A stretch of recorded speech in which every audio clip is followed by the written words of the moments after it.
this is Shimon from Growing in SA, and this is Layla, my little assistant.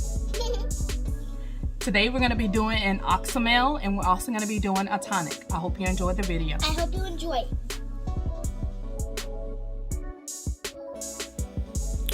Okay, y'all, so now that we have our ginger out, we're going to go ahead and start peeling it.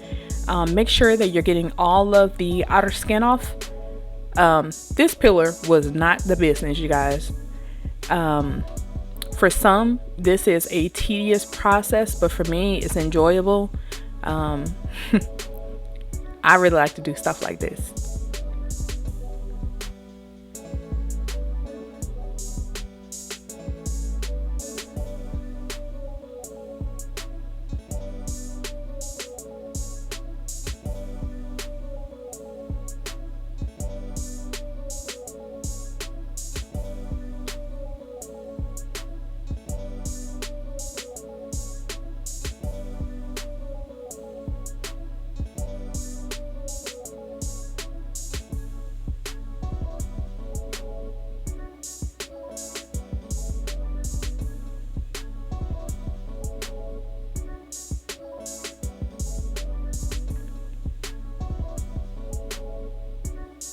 This was some really fresh ginger. It was smelling up the house.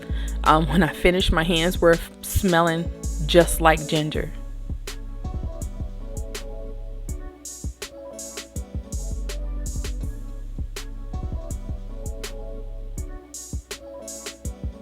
I was really trying hard not to catch my fingers with this peeler.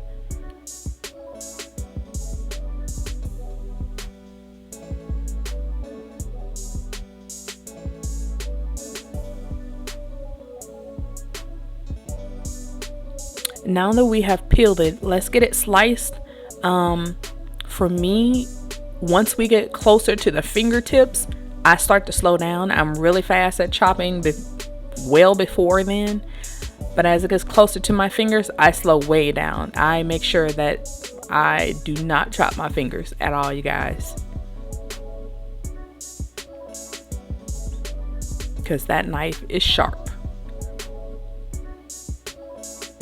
Now this is my cup measurer. This is 1/4 of a cup of dried elderberry.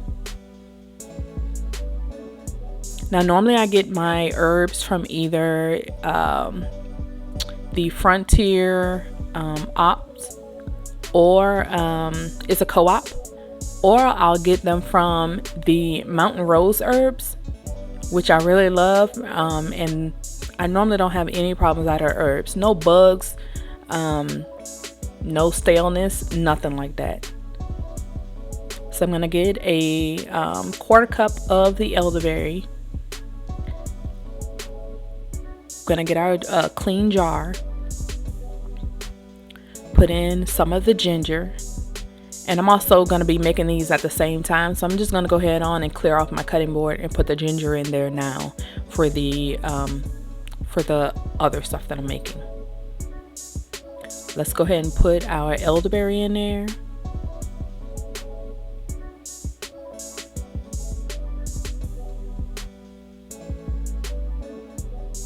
And I'm just we do not want to waste any of these elderberries. So I'm going to make sure I get every bit up and put it in the jar. Waste not, want not. Now I'm going to get my dried rosemary.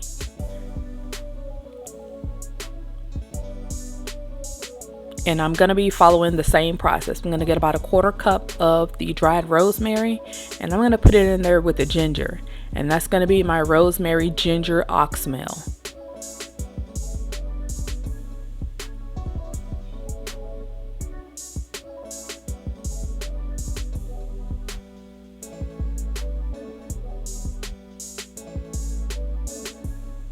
Ginger and elderberry in this one, and rosemary and ginger in this one. Now let's get our local honey. I'm in Texas, so I always use the local Texas honey. You can eyeball this, and you're always going to put enough honey in there for your sweetness taste. I like to fill it up by the actual jar. Go halfway, put your ingredients on in the bottom, fill the rest with, and you're gonna fill it up to the actual first line with the apple cider vinegar with the mother.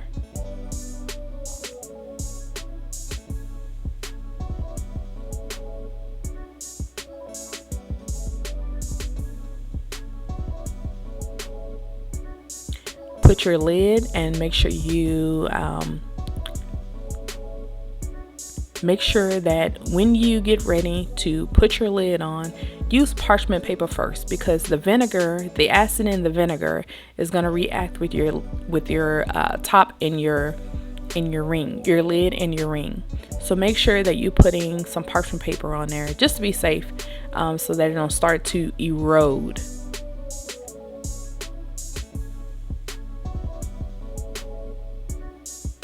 And you just want to finger tighten.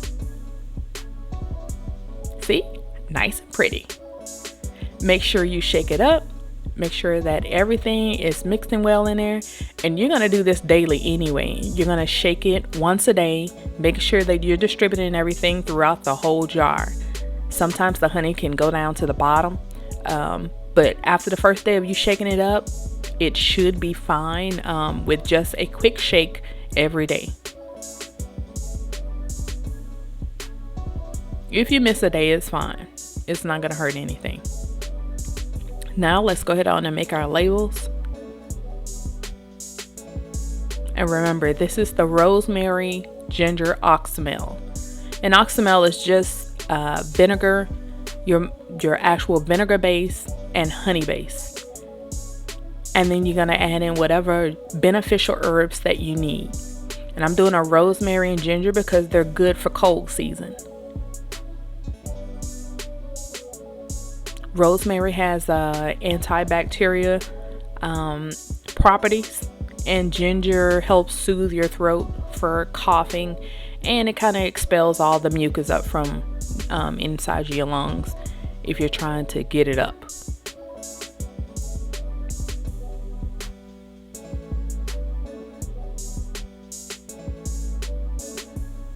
Make sure your lid, your actual label goes down on all of the sides, and make sure that you're dating with the month and a year. You can put the actual day if you want, but on these little labels, I don't have enough space for that, so I always like to put the month and the year on there, and that just makes me keep track of when I need to use it by, or to make sure that I know I need to use it by that date.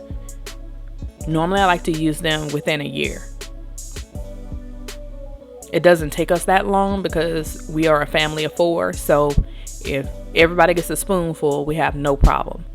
So now we're going to go ahead and get working on this tincture. I know I said tonic at first. Tonic is with water, but this is going to be with vodka, and you're only going to take a couple of drops under your tongue with this actual tincture. And I'm using, like I said, elderberry and ginger. You want to fill it up to the top. This lid does not fit this jar, so I ended up having to use 2 separate new jars that I had washed already and cleaned. So now I have 2 jars, which would have been equivalent to that one.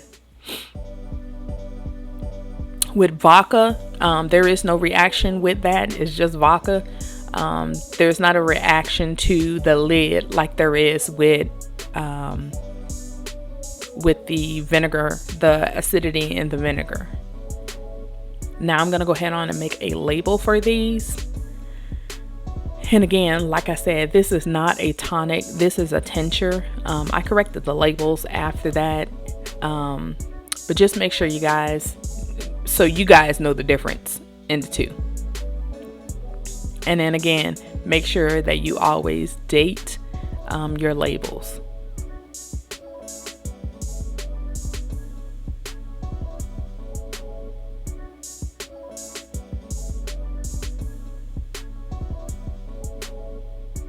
Sorry, it's backwards, you guys.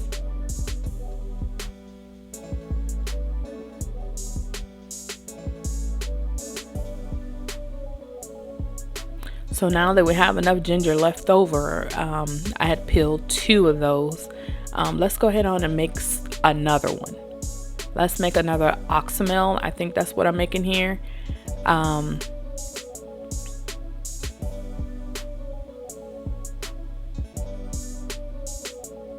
then again, let's add in some more elderberry and ginger into this jar. The last one was a tincture, and this one's going to be an Oxymel with the elderberry and the ginger. Adding your honey.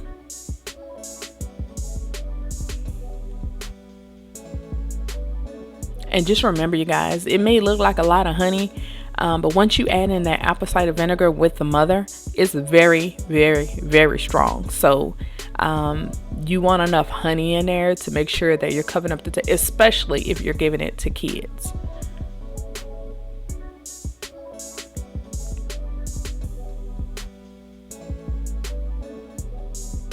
And I don't know if you guys can see the bubbles, but that's the elderberry and the ginger trying to come up from the bottom. It eventually will once I actually mix it. Add on you another piece of the parchment paper, and then go ahead on and press that lid down and seal it with go ahead and finger tighten it with the ring.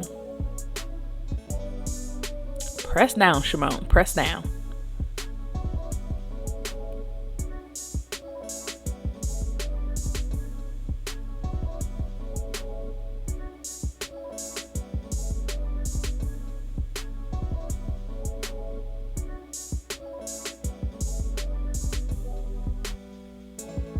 Give it a quick shake, and now this one is good to go.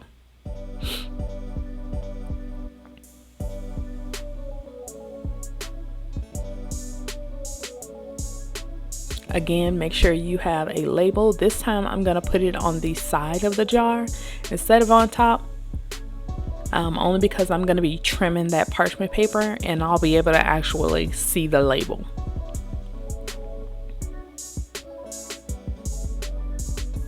Yeah, I am such a perfectionist, so I am going to be trimming up this paper, making it look pretty for whenever it sits on the shelf. You don't have to do that, but that's just me.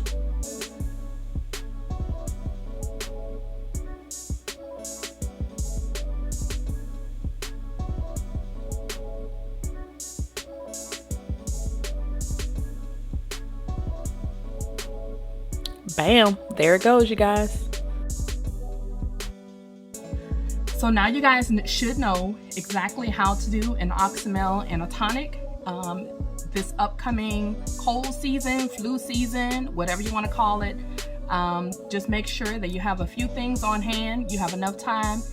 Most of our bad weather here in Texas comes around January, February time frame. So there's plenty of time for this to just sit in your pantry. Just make sure that it's in a dark spot. You just put it at the back of your pantry or on the back of your shelf. And I hope you guys really enjoyed this video. Say bye, Layla. Bye bye. I hope you enjoyed this video. Thanks, with me guys. and Mommy. Thanks, guys. Thank you. Goodbye.